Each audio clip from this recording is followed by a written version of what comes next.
Take a breath, step outside.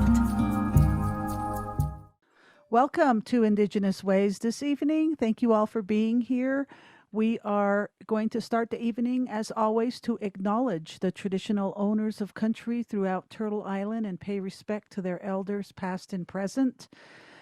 We always do that wherever we go. It's so important that we take this time to acknowledge traditional owners and ancestors of these lands we reside on here in Santa Fe, New Mexico.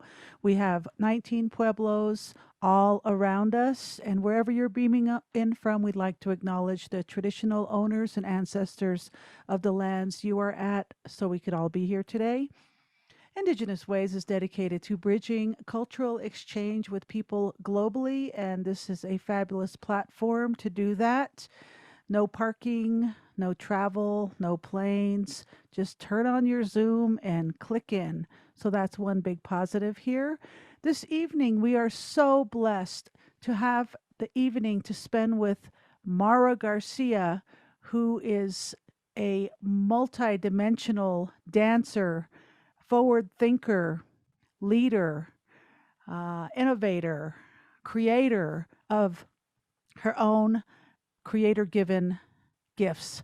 And for that, we pay much respect to Maura. Maura, we'd like to get started this evening. How are you doing? I am doing wonderfully. Thank you for having me here.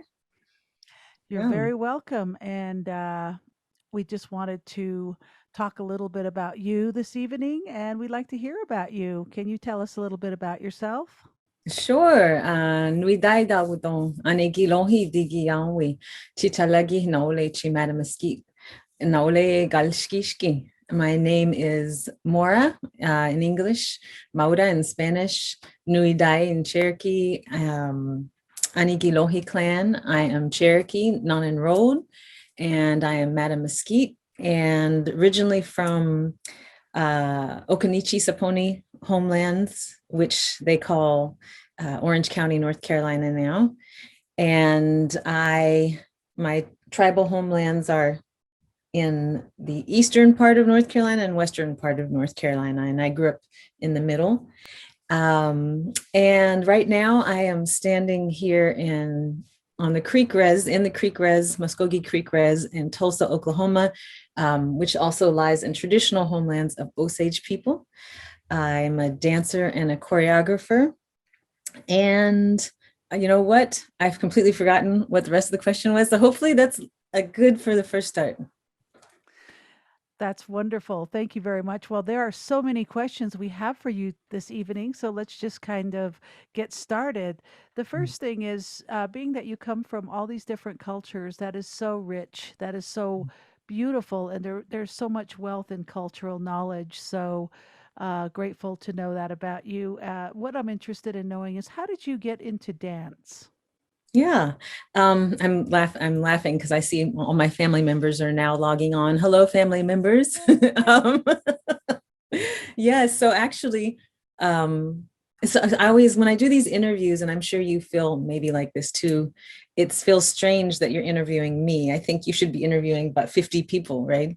Because it's never just me or you, it's all these other people. And so it's my father's actually watching right now. So I believe he was the one that took me to my first dance class.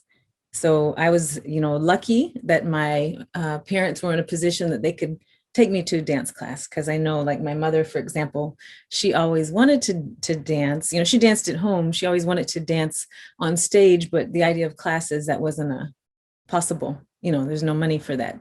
So he took me to my first dance class, and the way he tells it is that he asked me if I wanted to stay, and I said yes. And I think I was maybe 3 or 4. I mean, I don't remember not dancing. So, when you say, when did you start dancing? I don't remember not dancing, and so when I was young, I was trained at Durham Arts Council, in dance that happens in studios, because there's dance that doesn't happen in studios.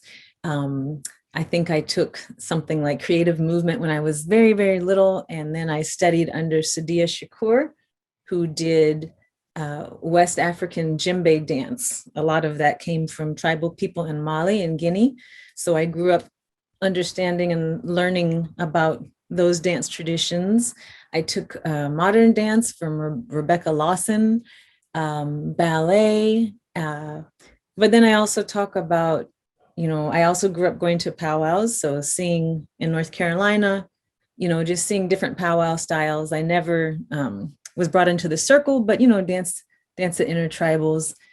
And also I just like to talk about the dance that just goes on in the family as well. I remember my grandma dancing in the kitchen. I remember dancing with my parents, in the living room, all of us dancing just to music. So when people say, how did you get started in dance? There isn't a time when I don't remember not dancing. And, now I'm a shell shaker. So I do our traditional stomp dance as well.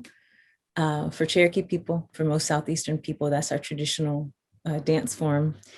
And so I started early, and I've had some breaks due to, life situations, but I've just always kept on.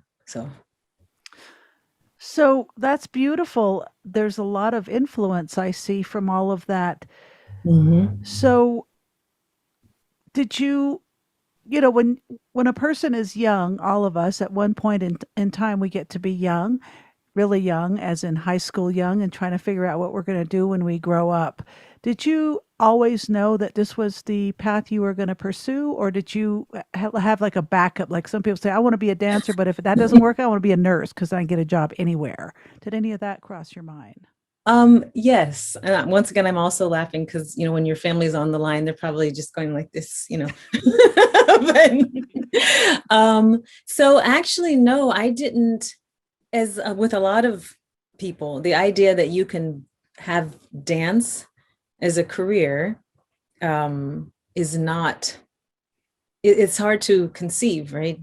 You think maybe you've had a chance to see some, I grew up, I was very lucky to see lots of professional dance, but still the path to get there, unless you're in certain places, is not always clear. And so I danced, but I had a lot of insecurity, and I think all people that create, we have lots of insecurity. I still have insecurity, but I just never thought I was, good enough. So the idea, I thought about it, and then I was like, oh, but I'm not good enough. I actually have a background in visual arts too, and so my first thought was that I was going to be a visual artist. Wow. But I don't like sitting down for very long, so so that, I say my backup plan is that I'm going to run a cleaning business, which I've done. I've run a cleaning business, Mhm. but now more recently, I was just speaking with you earlier that I also speak Spanish. My backup plans have tended to, how can I make sure that bills are paid in between gigs if the gigs aren't coming? So they've been kind of supplemental plans, if that makes sense. Very interesting. Yeah, I think as artists, there's always got to be a backup plan in place, unless, as you said, we know people in places, and Mhm. that's for some people that's already just set up. It's just a matter of staying enthusiastic about it. Which brings me to the next question. Thank you for that. How has COVID affected your career? Did it just stop it overnight, or have you been able to make modifications, or can you talk about that? Yes. Oh, good. There you are. Sorry, my computer was trying to update and I lost your picture there for a second. um, well, you know, when COVID hit, I think we were all thinking it was only going to last, oh, maybe a few months. Even I thought, oh, okay, we're going to make it through this, and hopefully people, will be well. And so, at the beginning, things were kind of on hold, but very soon cancellations came. So I think this is for a lot of people in performing arts, we had cancellations, so just outright loss of work. We had postponing, which an organization, they might still have the funding, but it's on hold. And so, for example, those engagements, they still haven't happened yet. And they have other people postponed behind me. So everybody's kind of still on hold. And then there's a lot of work that happens in conversation, right? That there's no contract, there's a possibility, and it probably will happen. And those things disappeared. So, I'm very fortunate that I have beautiful people. I always say, even if all my family died, I would still have people that I could just show up at their house and be like, I have nowhere to stay, at 3 a.m. in the morning, and they would welcome me in. But I actually I had my own place where I was living. I had to leave that place because I didn't know if I was going to be able to pay rent. I ended up moving back home. But I was also fortunate to get some of those relief grants. So, I've been able to kind of plug in things, got some relief grants, got some requests for recorded work.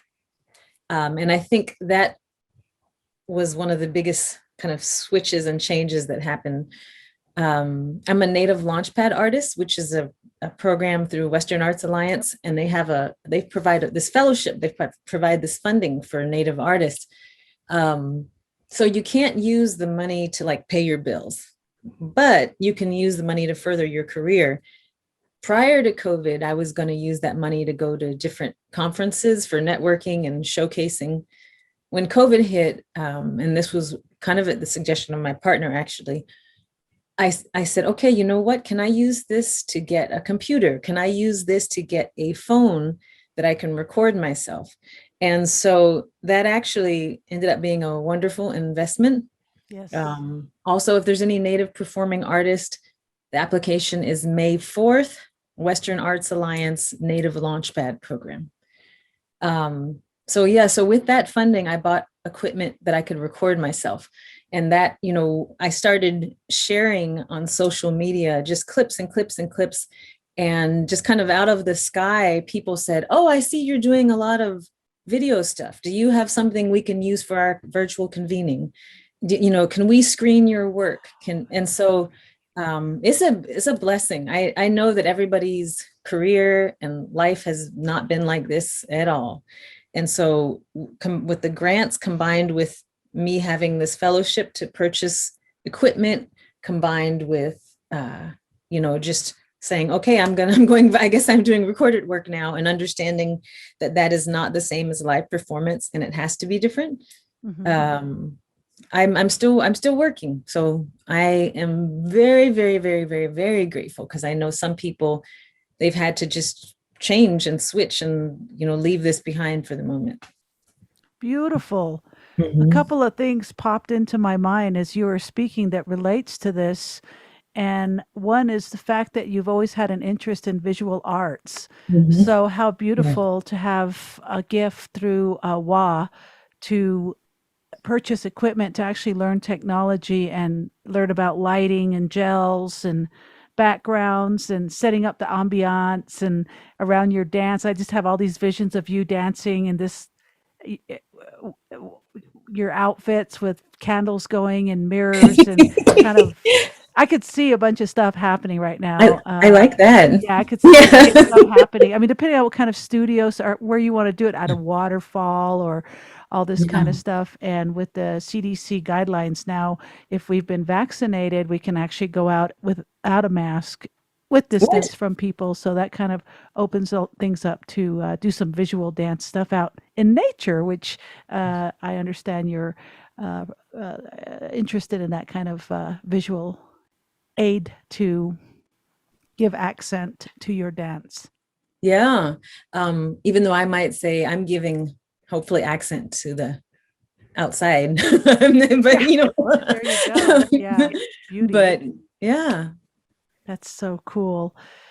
That sounds like another question that comes to, well, another question that comes to mind about this whole new Zoom practice and getting equipment and learning it and adding that to your entertainment profile for people to be able to access you for various events.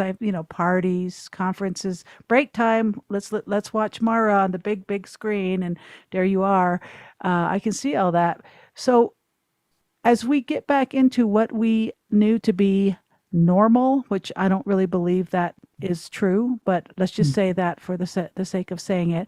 But when Mhm. we are able to go back to these auditoriums and venue spaces to experience your dance, now with this new technology input, Zoom being the most popular of all, and all these other technological competitors coming into the picture, what do you think about adding a hybrid version to your live concerts, meaning now that you have the equipment, have your partner say, okay, set this up, let's stream it for all of our people, our fans, our family, our friends, and be able to let the world Mhm. access your shows, even though you're doing maybe a live show in Tulsa at some auditorium or school, but you can Yeah. also Zoom it and we can all plug in and see you. What do you think about that?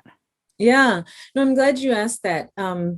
There was something that I realized about live streaming um, at the beginning of the pandemic, because there'd be folks that were like, even, pretty well-known folks. And this was before people had gotten the hang of it, but they would be live streaming. And I thought, you know what? This actually isn't a pleasant viewing experience. I would much rather see this pre-recorded and have the lights be nice. Um, and I realized that unless I was doing something very interactive, where I Mm. was in the chat and I was, oh, I'm going to respond to what this question is, or I was talking. For dance, I realized that I didn't enjoy a live stream unless it was like super, Yep. you had all this equipment and you can make it super well produced, because the viewing experience is just not, it wasn't, I didn't enjoy it.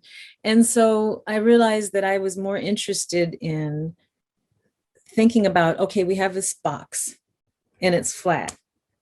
What, and this, I guess maybe this does go back to visual arts. I'm glad I hadn't even thought about it like that, but it's a chance to, you know, this live versus, you see, I'm in a box. What does this mean to be in a box? You can't do that on a stage. Okay. There's all types of things that you can do in this little box. How can I develop that as something separate?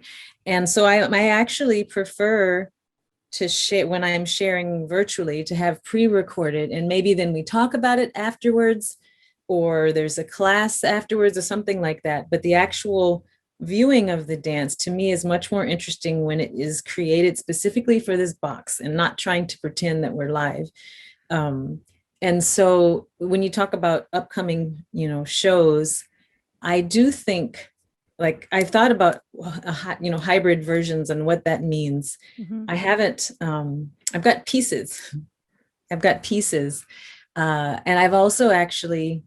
I can't say exactly what I'm working on because we haven't finalized everything, but there's several other teams I'm a part of, and our projects involve film and performance, or they involve performance with video, all these different type of components so that people can view it in different ways. Yeah. Yeah. So, yeah. Lots of moving parts to all of it, and it's wonderful that you are um, a leader in thinking, that you're constantly like, okay, how do we put all these moving parts together to have a really nice choreographed show? So what came to my mind as I'm sitting here watching you Mm. is, what about doing a dance just with the space that you have right there? Is that humanly possible to do a Mhm. dance with this much of your body? Is there Yes. something that you could put together, say like, what's the attention span? 30 seconds, 2 minutes, Yeah. and just put something together for people. Yes. One of my favorite dances Victoria Marks. I think she's out of San Francisco, but she got on stage and went. It was like a full, it was like a whole dance with her fingers. It was so captivating, it was so captivating because when you have intent focused, like true intent focused, it draws you in. And so, yes, that's funny you said that. I have some other dancers and I want to choreograph a box dance, but that involves, if you're in that grid format with Zoom, when you reach like this, what does that mean when the other person touches you, and that just these ideas of utilizing the space. And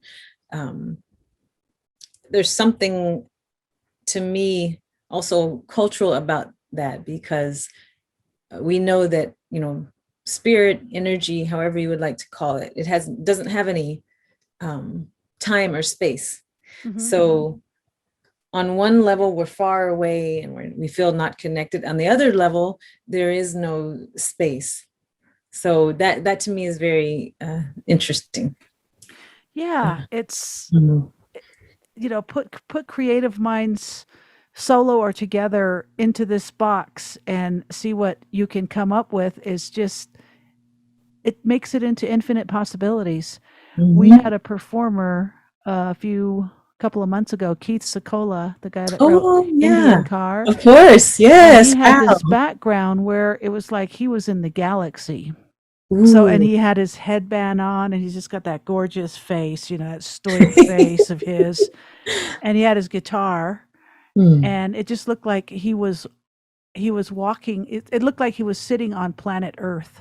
And my mom was just like, oh my God, that was so beautiful. And then he changed it and put himself back in the box.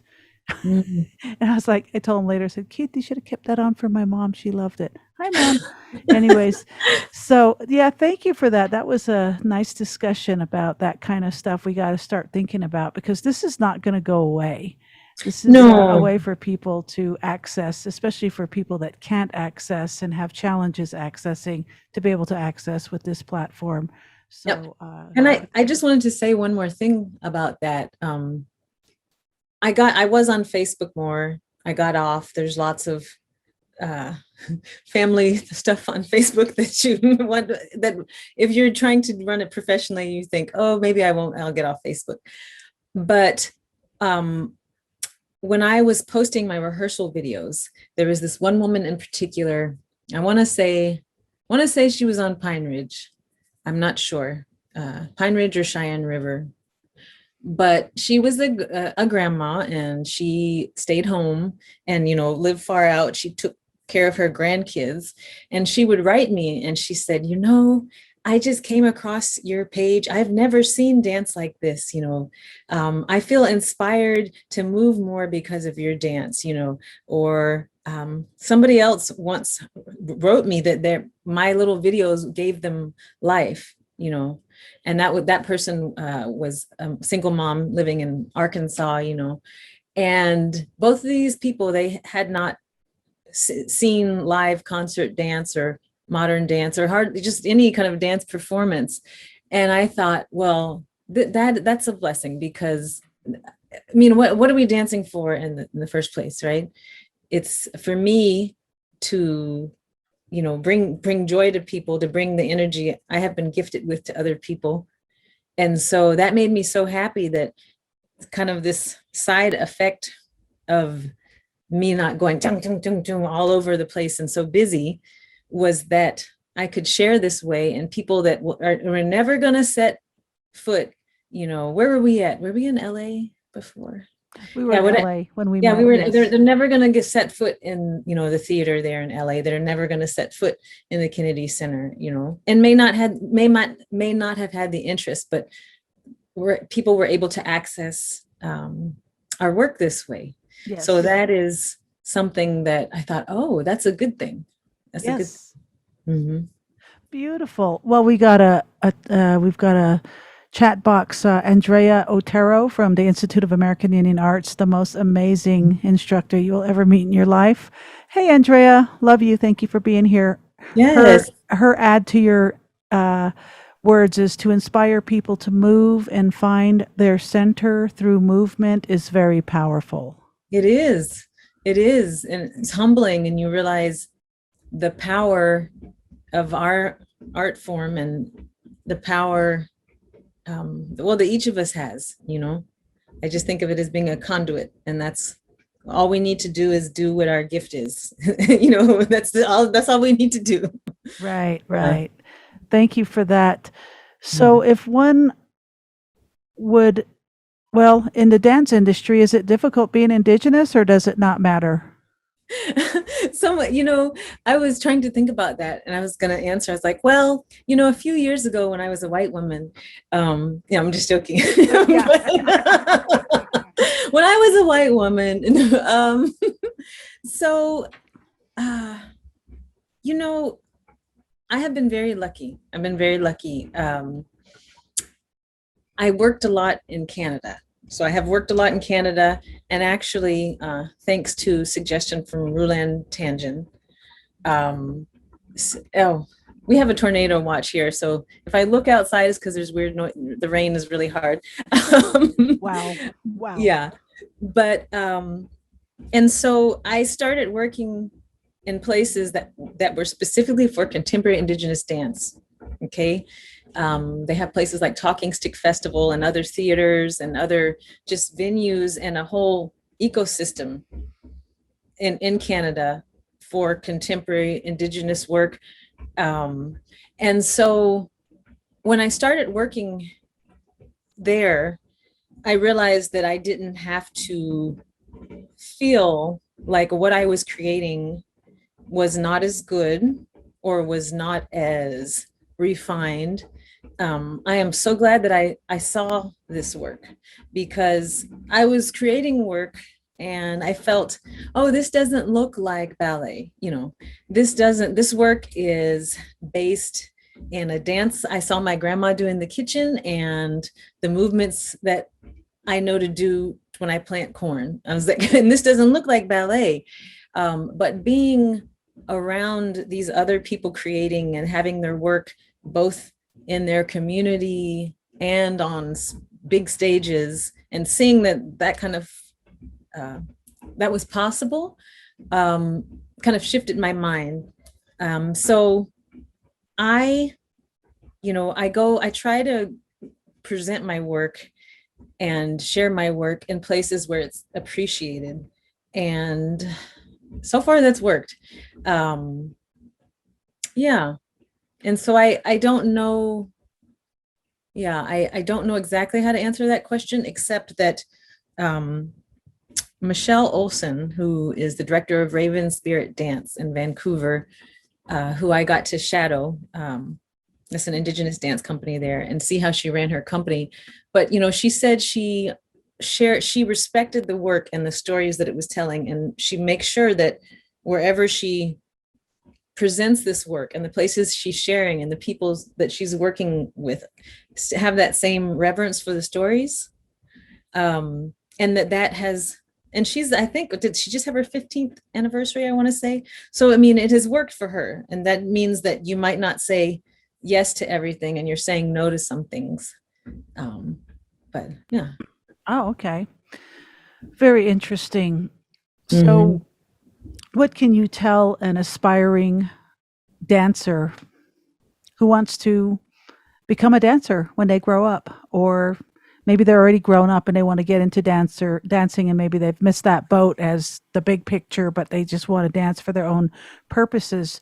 Can you give them direction, A, for career, and B, just for the healing that dance allows people to do?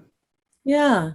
Well, I'll say a few things. One thing about dance, I think we all know, if you want to go traditionally, right, this idea that we have an artist, and we're an artist, and is kind of a foreign idea. We live this way now because we have jobs and we have money and work, but really, dance is for everyone. Everyone may not enjoy dancing all day long. Everyone may not want to, make presentations, but uh, dance is part of our way of praying. It's part of our expression as being humans, part of our way of giving thanks. So just about dancing, I think if you want to dance, you should dance. And whether it's in your kitchen or wherever you at. And, I think, I remember somebody was telling me that she wanted to dance more, and she didn't necessarily want to do it in a studio, but she was held back by the thought that it wasn't for her. So it's for everybody. It's not for just some people, it's for everybody. And everyone can have a different, relationship with it, whether you are dancing with your full body, whether you only have movement in your hands or your head, Yeah. In terms of, so that's dance, in terms of professionally, if you want it to be your career, there was, I'm forgetting his name. He's really tall, and Stewart. Well, if there's anybody from Durham, North Carolina, they probably know who I'm talking about, but he was from the African American Dance Ensemble and Chuck Davis's dance group, and they tour around. And I think it was in his master class, and so people were saying something like, saying really good things about him, kind of lifting him up. And he said, "Stop it." He said, "Don't put me on a pedestal." He said, and he stopped the whole class. He was like, "Don't put anybody on a pedestal."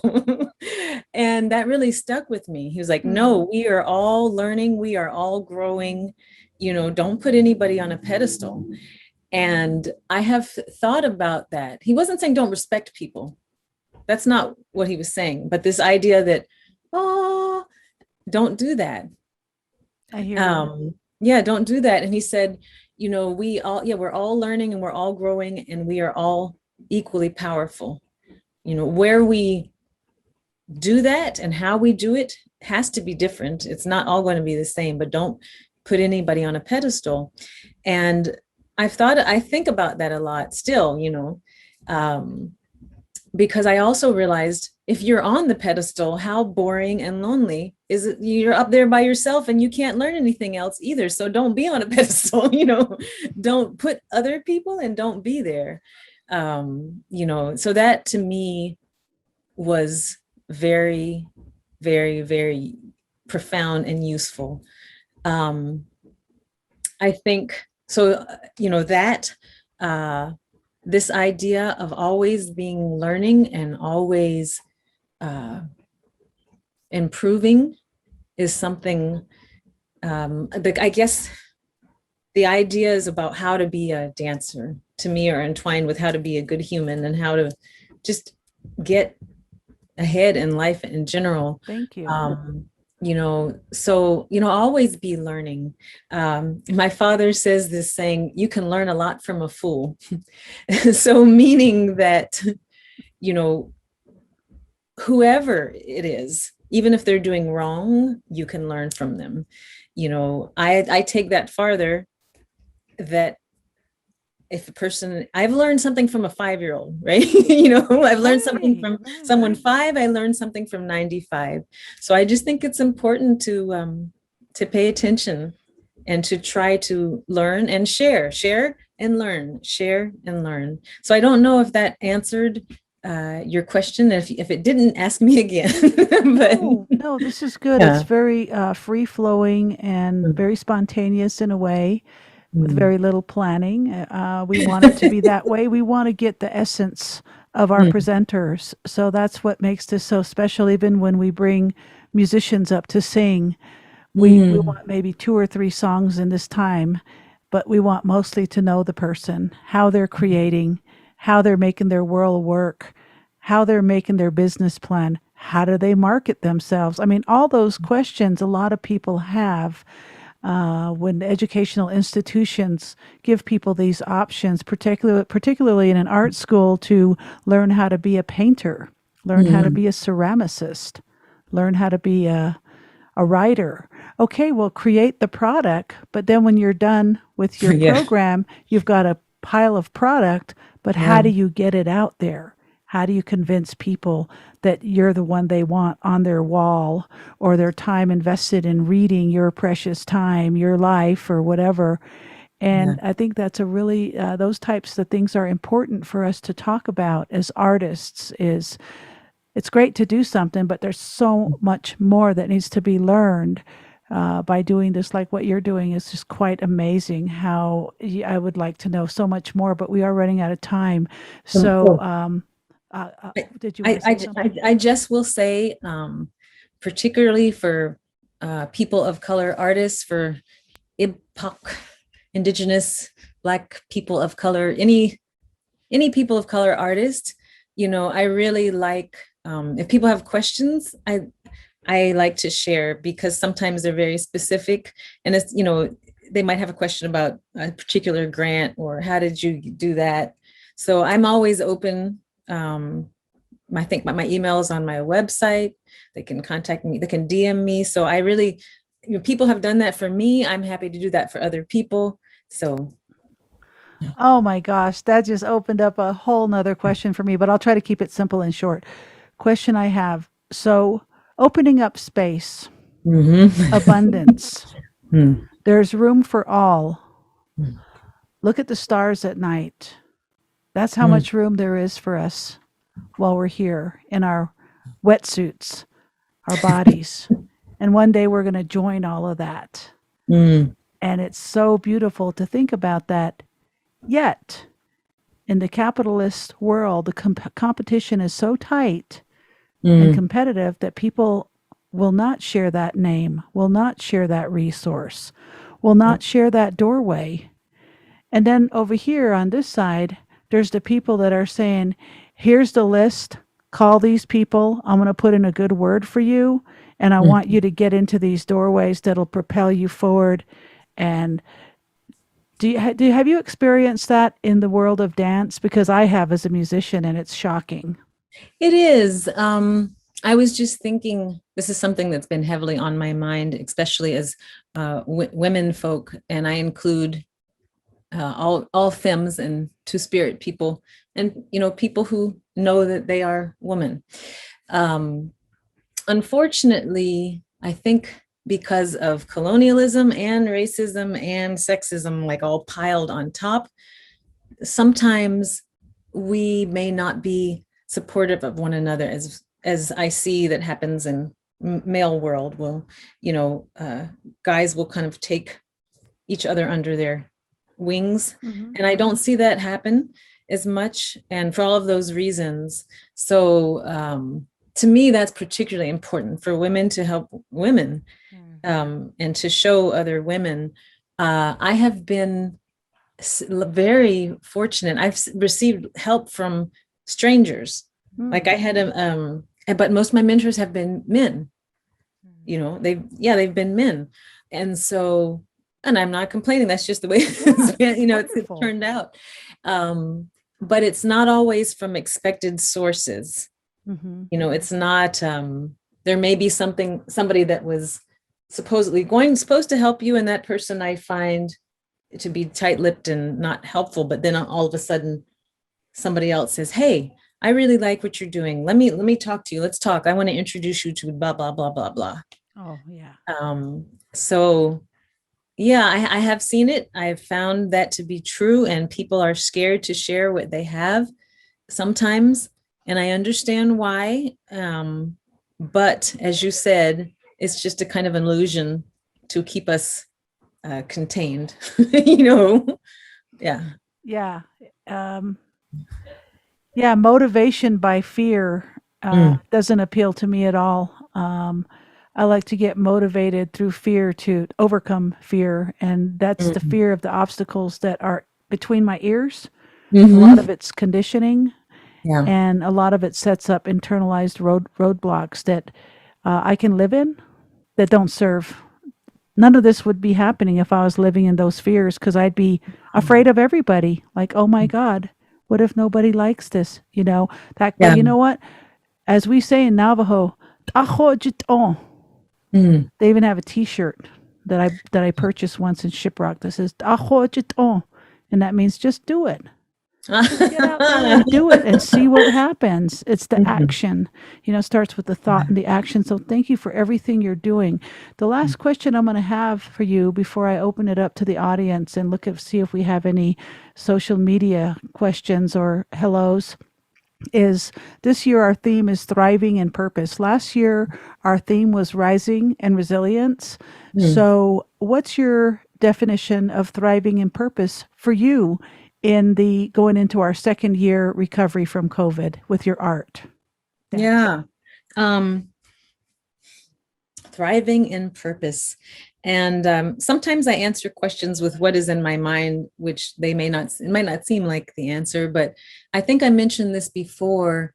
Um, in our family circle, and that includes blood or not blood, we've lost about 7 folks in the past maybe 3 months. Ooh. And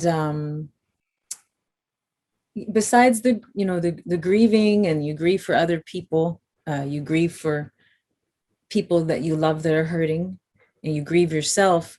But under that, there is sometimes I'll get the news when I'm so scared about something, so scared about stepping out and doing something different or new.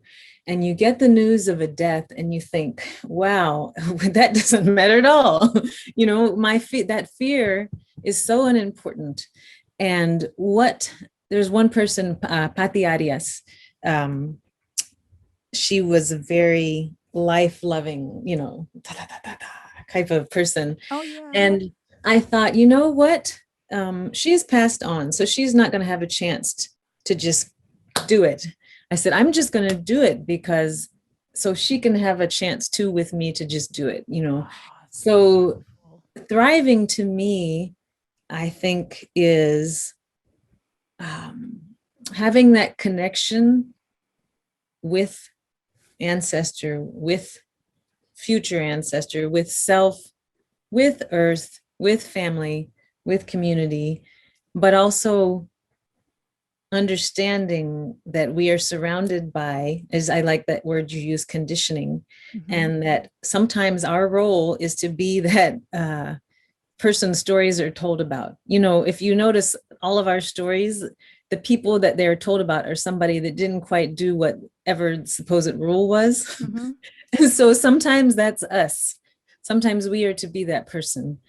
So to me, thriving is carrying all of those people and going ahead through the fear, whatever that is, whether it's trying a new mushroom in the store that you're going to cook, or whether it's changing your career, or whether it's standing up to somebody that has been your abuser, whatever that may look like, so many different things. But that to me is what thriving is. Yeah. That reminds me of the bumper sticker I've seen. Well-behaved women don't go down in history. Mhm. We don't hear like Joan That's of true. Arc. Yeah. Susan B. Anthony. Yeah. I mean, these Yeah. women fought for our right to vote that they got put in jail and beat up for it. So thank God to them, we get to vote Mhm. today. So, and all our ancestors, much Mhm. blessings to all of them. Yeah. So, my God, thank you very much. You're so beautiful. I'm so glad that we were able to catch you in your what I think is a really busy schedule in your life. It seems like it. So thank you for joining us this evening. And all of Oh, you out there, thank you for joining us. And now is the time where you can start to turn your cameras on and make sure you keep your mute buttons on for the voice unless you're speaking. And there's many different ways we can do this. We can do hands, however you want to ask your questions to Maura. The floor is open. We wanted to leave room for those of you who want to give some questions for Maura. And right away, I see David who's asking a question. And if you're in our social media, if you want to post a question or a comment, Tasha's going to read while people are putting things up. Here it is. Okay, Astrid E. Mira Taran oh. Jibaja. But you draw with your body, Maura. Love you. Hi, thank you, Astrid. Ah. And I love what you just said. And Anna Rondon, woo! Yes. Oh, indigenizing the process. This is from Mm. Anna Rondon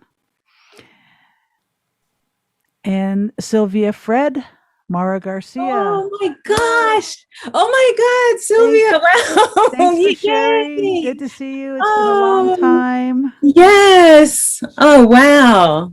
Mona Cliff, Oh, yay. Maura Garcia, smile with hearts in the eyes. Love, love, Oh, love. mwah, mwah. And our chat here, let's see. Astrid says, did you remember the mushrooms you cooked for me, Mara? Yeah, I think it's maitake, Maitake. My I time. remembered it like the day after. So Yeah. And then JG Pakutas that's says, Pakodas. That's my Pakoda. partner. Yes. Okay, Pakodas, you're so right. This virtual world is vastly different than live performance. Great, great, great points. Ben Alex Dupree was just talking about these close up shots with movement in a very captivating style. I want to learn how to shoot movement in this way. Oh, thank you. Wow. And all right, we got to head back into recording. Great, great interview. And Andrea Otero, thank you, Andrea, for being here, IIA professor. I Yes, get that's how really some work does not really work the same way live, and that the little black box has its powers as well. To yes. inspire people to move and find their center through movement is very powerful. Movement is also an important part of wellness. Would you Yes. not say?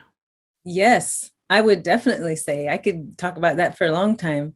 Um, yeah, I mean, to me, when you're moving, you have the chance to like process many things. You can process thoughts, you can process pain.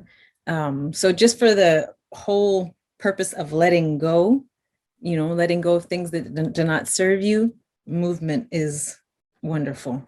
For intention, I mean, a lot of us, we talk with our hands, right? For intention, when you're setting intentions, when you're praying, movement is powerful, you know. Um, I won't talk too much about this. I would love to talk with her more because there's so many things, even about shaking. Like if you are doing shaking movements, that ability to shake up parts in your body that are stagnant so that you can flush out things. It's generally good and specifically good. There's many, many things about movement that, that's what we're supposed to be doing. We're supposed to be moving. Beautiful. Beautiful. Okay, and then question from David Gomez, question for Mara. Unenrolled tribal status. Are you freedmen descended? Not that I know of. I'm not a freedman descendant that I know of. Yeah. I think actually that I know, all of our slave holders were white men. Yeah. Okay, and so that does it for our questions coming in from the social media, and I'd like to pass it over to Mina. Would you like to say anything tomorrow this evening? Hello. Hi, you know me as Carrie. I have a couple names, but I really enjoyed what you're talking about, and I think that breaking out of this, incorporating what we went through in the past year, and bringing this forward to Zoom, I was thinking of how healing it would be to watch. Like we need to move, and we're all stuck in front of the computer, doing everything. All my socializing is this. So I'm curious to see what's inside there that you can bring out as a healing element to movement and Zoom, because people get really shy, but they're in their own space too. But I just really appreciate who what you bring to this earth and all the healing qualities that I looked you up while you were talking. So I'm following you now. So Okay. thank you so much. Me too. Oh, thank you. Yeah. I'm speaking about Michelle Olson again. I want to say it was November or December. We had it was a dance training specifically for Indigenous dancers and choreographers. And there were several of us that taught like a cohort. Well, I won't say taught, we facilitated and also taught, but it was all on Zoom. And there were it was interesting ways how to heal, how to connect with movement on Zoom. And I found that the smaller group was much better because, it gets overwhelming when you have so many. And then some people don't have on cameras and other people are like, well, I have on my camera. Why don't they have on their camera? But if there's 4 of you, you can take turns, you can step away. And I think for the folks that were in it with me, they had this feedback. It's a good way still to connect.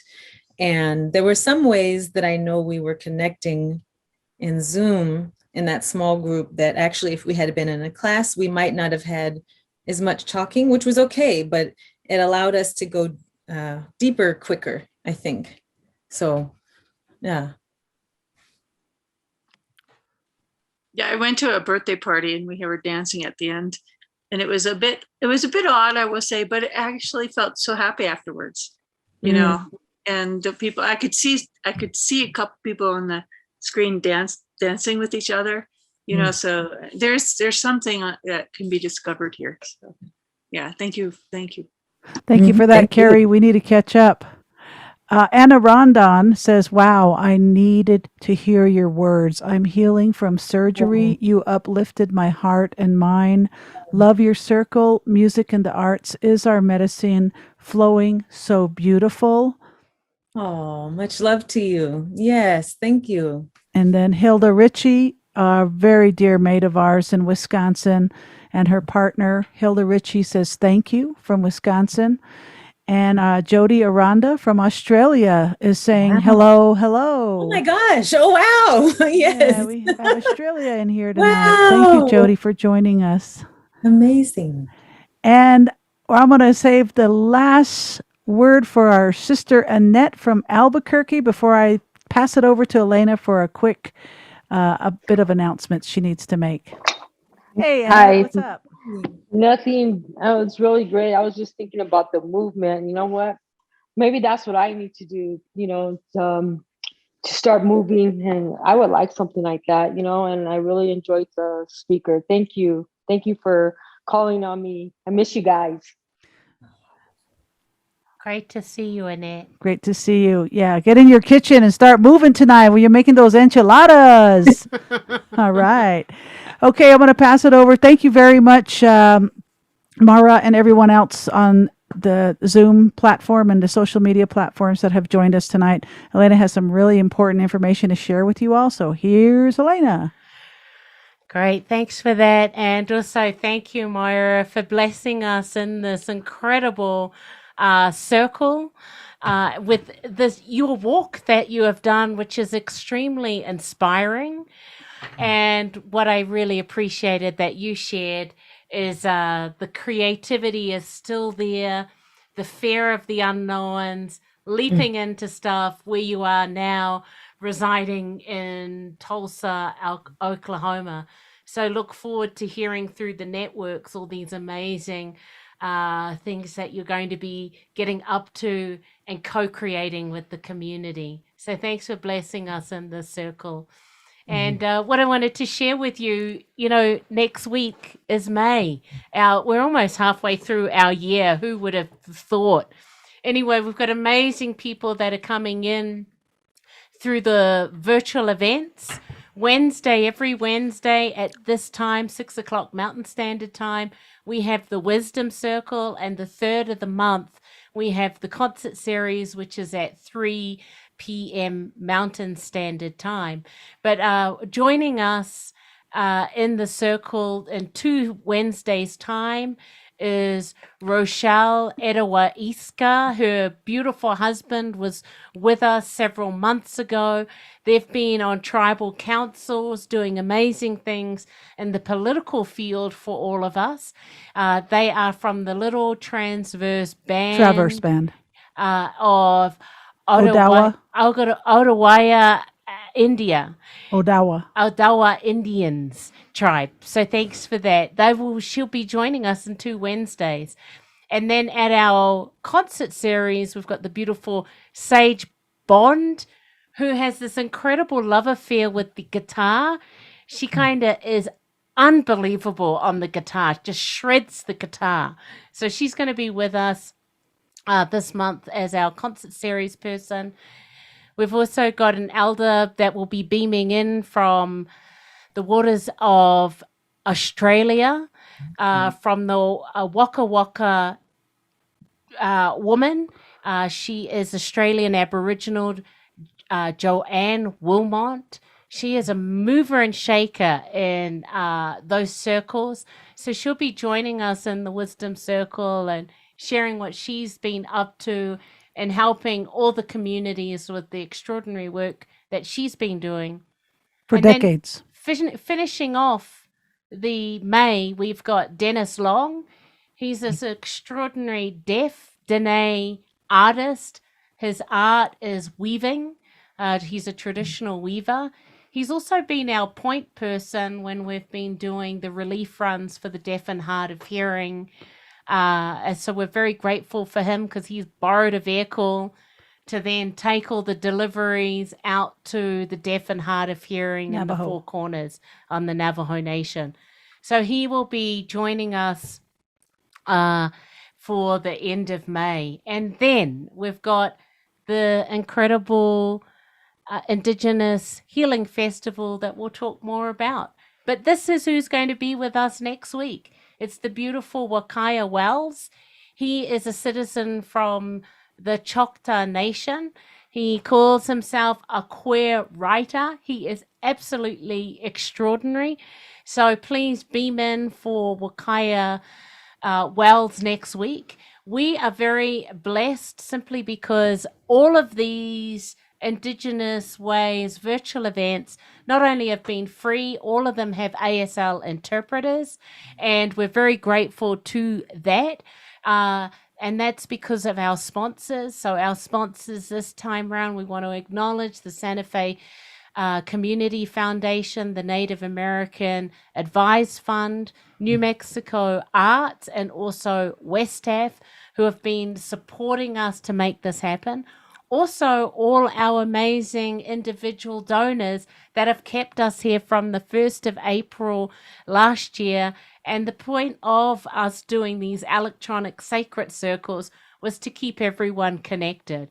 We have been able to support over 90 Indigenous, Native American, LGBTQIA, and deaf and hard of hearing presenters in the circle. That's thanks to you beaming in. And also we have down the bottom, you'll see all our social media. So if you are watching us through our social media, thanks for that, Mary Sue.